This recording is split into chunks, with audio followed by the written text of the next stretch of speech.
Question: is man's intention enough to save him?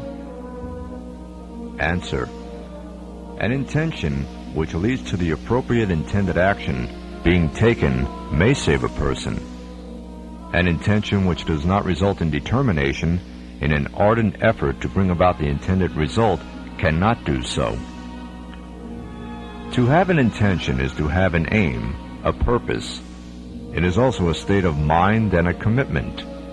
To have a clear intention means to have realized clearly what one desires and the direction one wants to follow. Intention clearly realized means attaining the appropriate state of mind and then seeking out the means to achieve the purpose envisioned. Intention is the spring of all actions. Whether conscious or not conscious, intention gives a person the right to claim responsibility for particular actions. It is also the firm ground of will and power to bring about particular results. Everything related to man himself and the world in general in its inception or continuance depends on some intention. Without intention, it is impossible to bring something into being and ensure its continuance. Everything first comes into the mind as an idea, and then one goes on to make plans for it. The idea may, later, become a reality as a result of resolve and perseverance. Without the initial idea, clarified as an intention, even to initiate a project will be difficult, probably futile. Without perseverance, intent sustained through determination and resolve, no project can be carried through to the purposed conclusion. With regard to good and bad deeds, intention has a decisive role. The quality of intention can act like a cure-all that overcomes every disease or disadvantage. Equally, it can be the hidden catastrophe which destroys all one's achievements in a single moment. Some deeds appear very small and insignificant, but such is the efficacy and the power of the intention within them. They can realize consequences of huge dimensions, just as a single grain can turn into a mighty harvest. Conversely, some efforts which appear mighty on the scale of great mountains may come to nothing or be insignificant as a result of bad intentions. All actions undertaken in the consciousness of servanthood to God, such as sitting or standing or bowing in prayer or fasting, or otherwise refraining from some permitted pleasures for a while, increase one's rewards and lifts one's spiritual state to a high level. On the other hand, the very same or similar actions done with a consciousness far removed from that of servanthood result in nothing but suffering and punishment. Man pleases God as a result of actions done or renounced, and so attains the best stature, and yet he may do the same or other actions 1,000 times, but without the proper intention, and so these actions amount to nothing in the eyes of God. Intention is a key that opens the door of the infinite in the finite, transient world. Used properly, this key opens the door to eternal happiness.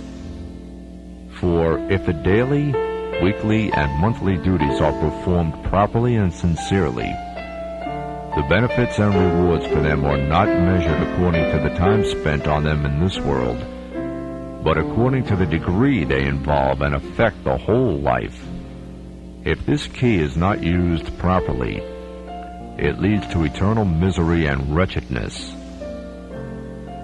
That is why a believer may attain paradise as a result of even a short life in this world, whereas an unbeliever who has lived as long will attain eternal punishment and misery. Otherwise, according to outward justice, every person must be rewarded as much as his good and virtue, or chastised as much as his wrongs and vice. And this would mean his staying in paradise as long as he lived righteously in the world, or in hell as long as he committed evil in the world. However, eternity is the ultimate end for both the good and the bad, and there is no other choice apart from that. So, eternal happiness or punishment lies in the quality and content of one's intention. An intention to live faithfully and righteously forever will result in eternal happiness. In the same way, an intention to live in denial and rejection and in corruption forever will result in eternal misfortune.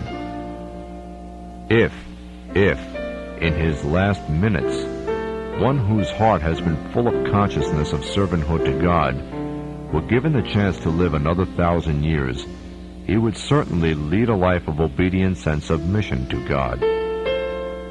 Since he intends to do so, his intention will be accepted and rewarded accordingly. A believer's intention is more benevolent than his deed. Similarly, if a disbeliever who intends to live in his denial and rejection of God were given a chance to live longer, he would certainly continue to live as he did before. That is why, in accordance with his intention, the disbeliever is to be punished eternally. Thus, the essential in whether paradise or hell earned derives from the intention, as it is reflected over the whole lifespan, not on the passing occasion when one undertook someone or other particular thing. The intention to acquire true faith and to preserve it righteously after its acquisition results in eternal bliss. The opposite results in eternal torment. In the same way that any disbeliever who willfully nurtures disbelief, his own or another's, will suffer the consequence thereof, so also Satan, who leads people astray and causes all sorts of evil and corruption, will pay most dearly for the consequences of the everlasting disbelief he encourages or nurtures. Satan has undeniable effects on people, as a result of which some of them improve their innate capacities, discover and refine the values and virtues hidden in their natures, become more alert and conscious in mind, heart, and soul. Satan attacks individuals and peoples. By sowing poisonous seeds in the hearts of mankind, he endeavors to turn them into fields of vice and evil of every kind. Against the temptations and corruption of Satan, a man's spiritual faculties raise the alarm and so do battle. Just as in the body, particular cells raise the alarm and resist when infection invades.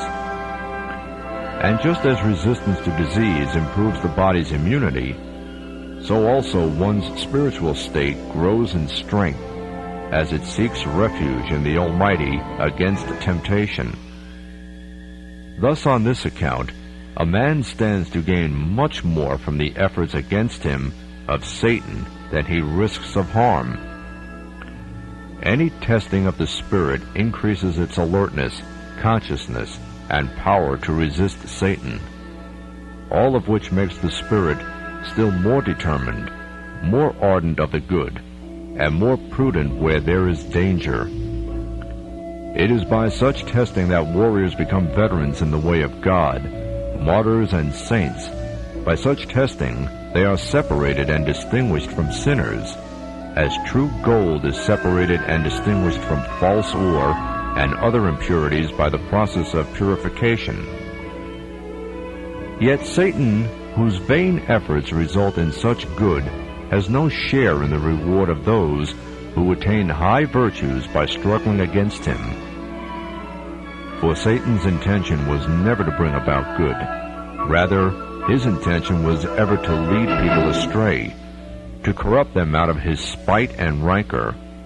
Therefore, he is eternally chastised for his intentions and his deeds, both bad. God said, "What prevented you from bowing down when I commanded you?" He said, "I am better than he. You created me from fire and him from clay." God said, "Get you down from this. It is not for you to be arrogant here. Get out, for you are of the meanest." He said, Give me respite till the day they are raised up. God said, Be among those who have respite. He said, Because you have thrown me out of the path, I will lie in wait for them on your straight path.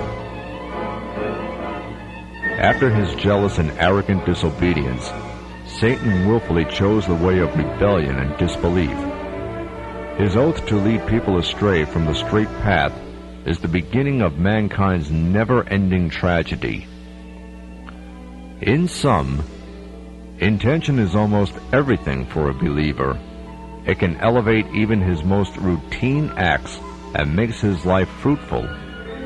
It is the quality and the content of intention which opens the door that leads to the eternal and blissful life. It is also intention which brings about eternal punishment and misery. Actions are worthy by the intentions that produced them.